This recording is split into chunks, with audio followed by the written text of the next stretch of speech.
Holy chow, look at that. It's kind of like a two-piece vintage headache, but it's off. The following video will kind of recap what happened.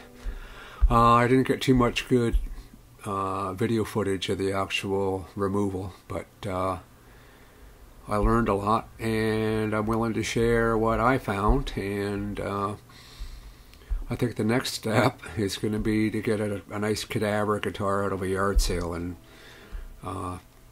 do my learning on that, as opposed to racking my nerves with the vintage box like I am. So that's where I'm headed to, folks, and thanks for watching and tuning in, and hope you will keep following and commenting and keeping your fingers crossed for me.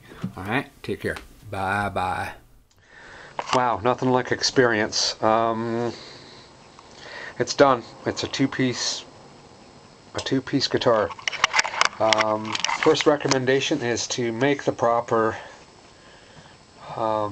steam device. This was useless practically. I did manage to make it work. I got away with it, but it's just the lid lets out too much pressure, and there's just not enough pressure coming through the other end. So dumb idea, nix that, forget you ever saw it. Second recommendation is, just personally, I wouldn't use a jig. I started out with a jig and wrestled with it, and I ended up just doing it by hand. When that glue gets soft, you can feel it, and you're not exerting too much pressure, mechanical pressure, and when it gets glue gets soft, you can start bearing down on it. You know you're in the right ballpark. And my third recommendation is about these steam holes, and I'm going to put this on the tripod so I can show you. Okay, third thing I learned, the first steam hole was this guy, and I went into steep.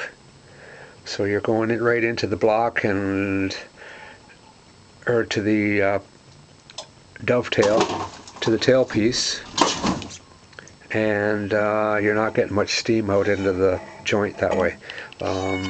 Second one was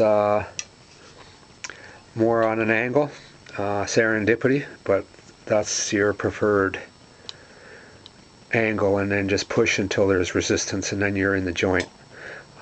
So that's the only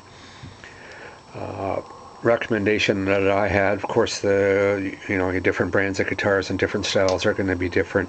I did miss the truss rod. You see some instructions say go through the center. Obviously you don't want to hit your truss rod. Guitars with an adjustable truss rod would have it sticking out, goes all the way down into the block. But anyway, that's what